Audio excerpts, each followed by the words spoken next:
Olá, povo de Deus, a paz de Cristo a todos. Eu sou o pastor Vandelcio e este é o momento do nosso devocional diário. Hoje é sábado, dia 1º de outubro do ano 2022, véspera das eleições gerais no Brasil, que acontecerão amanhã. Amanhã é dia 2 de outubro, as eleições em primeiro turno. E nós, para a presidência da República, os demais cargos, presidência da República e governador, são os dois cargos que concorrerão ao primeiro turno e podendo disputar ainda um segundo turno. Os demais cargos, senadores, deputados federais e estaduais, se decidirá a eleição amanhã. Desejo a todos um bom voto, o exercício da cidadania, o pleno exercício democrático, e que os eleitos sejam eles quem for, homens e mulheres, para os mais diversos cargos em todo o território nacional, que possa ser homens e mulheres verdadeiramente comprometidos com a verdade, não se darem ao mal feito, ao desvio de conduta, que preservem a boa ordem moral e ética, que sejam defensores da família na sociedade e outras bandeiras, como pastor, evangélico e cristão. Espero que sejam eleitos aqueles em sua maioria, se não todos, que possam ser defensores das bandeiras defendidas na Bíblia Sagrada. Amém?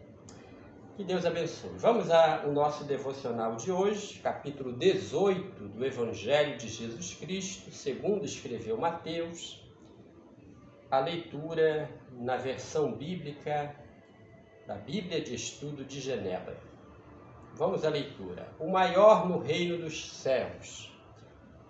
A partir do versículo 1. Naquela hora, aproximaram-se de Jesus os discípulos, perguntando: quem é, porventura, o maior no reino dos céus?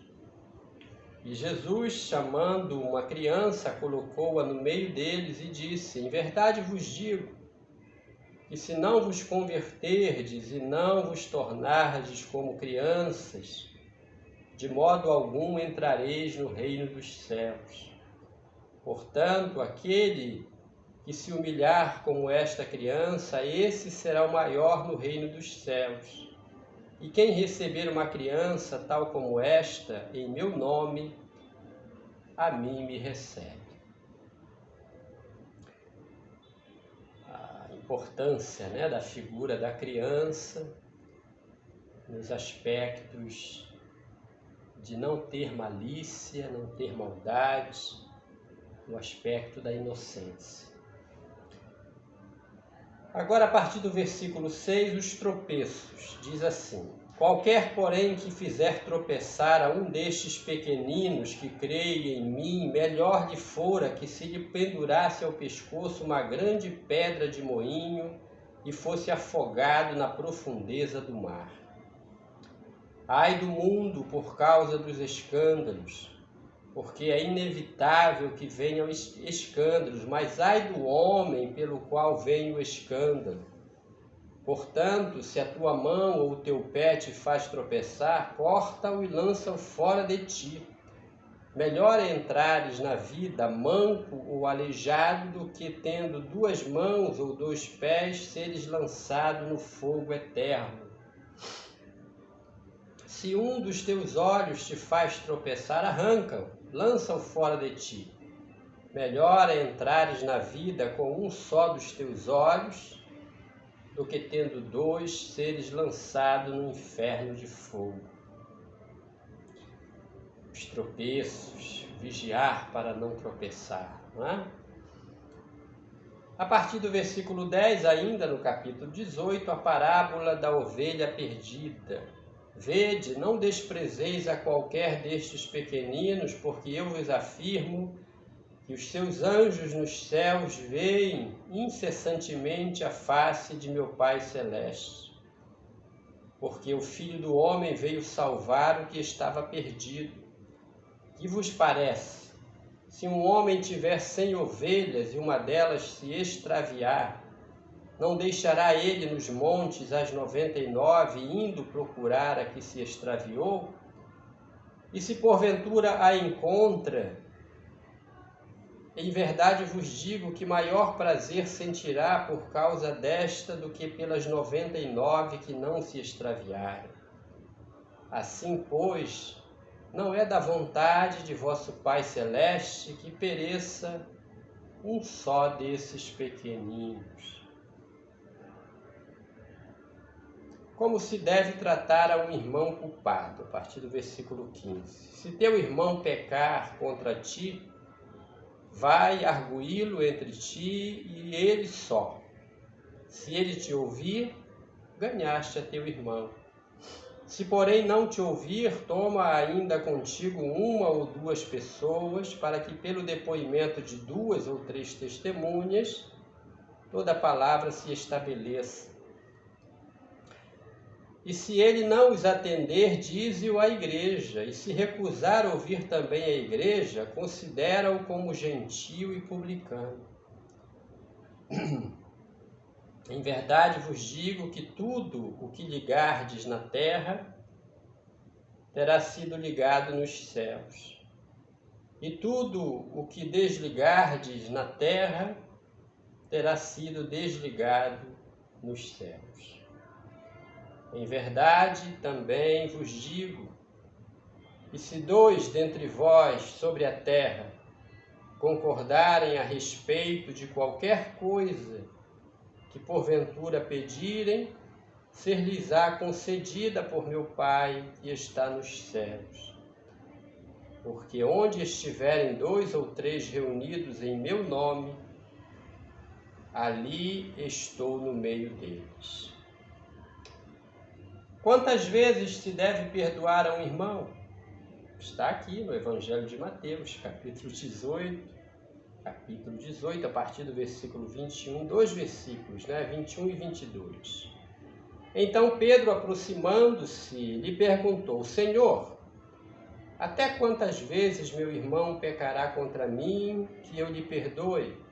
Até 7 vezes? Respondeu-lhe Jesus: Não te digo que até 7 vezes, mas até 70 vezes 7. Claro que é uma figura, a questão do numeral. Que Jesus está querendo dizer, disse a Pedro, é que nós devemos sempre perdoar. Não importa as repetições, perdoa.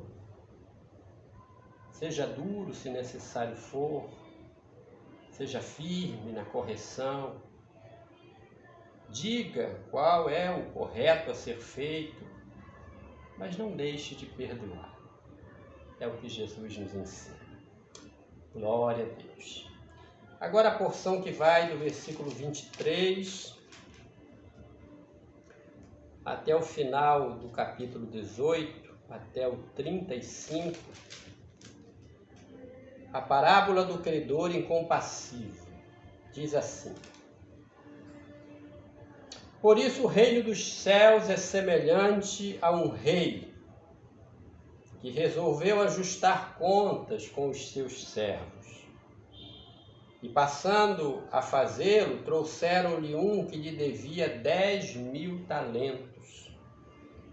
Não tendo ele, porém, com que pagar, ordenou o Senhor que fosse vendido ele, a mulher, os filhos e tudo quanto possuía, e que a dívida fosse paga. Então o servo, prostrando-se, reverente, rogou: sê paciente comigo, e tudo te pagarei. E o senhor daquele servo, compadecendo-se, mandou-o embora e perdoou-lhe a dívida. Saindo, porém, aquele servo encontrou um dos seus conservos que lhe devia 100 denários. E agarrando-o, o sufocava, dizendo: paga-me o que me deves. Então o seu conservo, caindo-lhe aos pés, lhe implorava: sê paciente comigo e te pagarei. Ele, entretanto, não quis. Antes, indo-se, o lançou na prisão, até que saudasse a dívida. Vendo os seus companheiros o que se havia passado, entristeceram-se muito e foram relatar ao seu senhor tudo o que acontecera. Então o seu senhor, chamando-o, lhe disse: servo malvado, perdoei-te aquela dívida toda porque me suplicaste.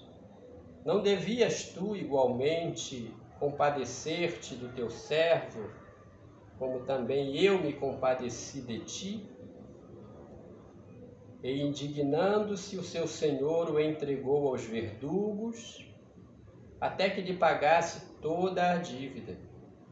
Assim também meu Pai Celeste vos fará, se do íntimo não perdoardes cada um a seu irmão. Louvado seja Deus, né? Foi perdoado o servo, que devia uma alta quantia, depois de se humilhar na presença do seu senhor. Foi mandado embora e a dívida perdoada. Assim que ele sai, ele encontra alguém que lhe deve uma quantia, e ele cobra de forma veemente a quantia. Aquele que lhe deve lhe suplica, dizendo para aguardar um pouco mais, que ele ainda não tem o recurso para saldar a dívida. Ele não aceita, e ao invés de agir como agiram com ele age de maneira dura, cruel, e põe na prisão seu devedor. Mas aquilo que o homem semear, isso também ele vai colher. Lição de vida, as parábolas são lições de vida para todos nós. Amém? É a porção para hoje. Que Deus te abençoe, você e sua família, em nome de Jesus. Amém.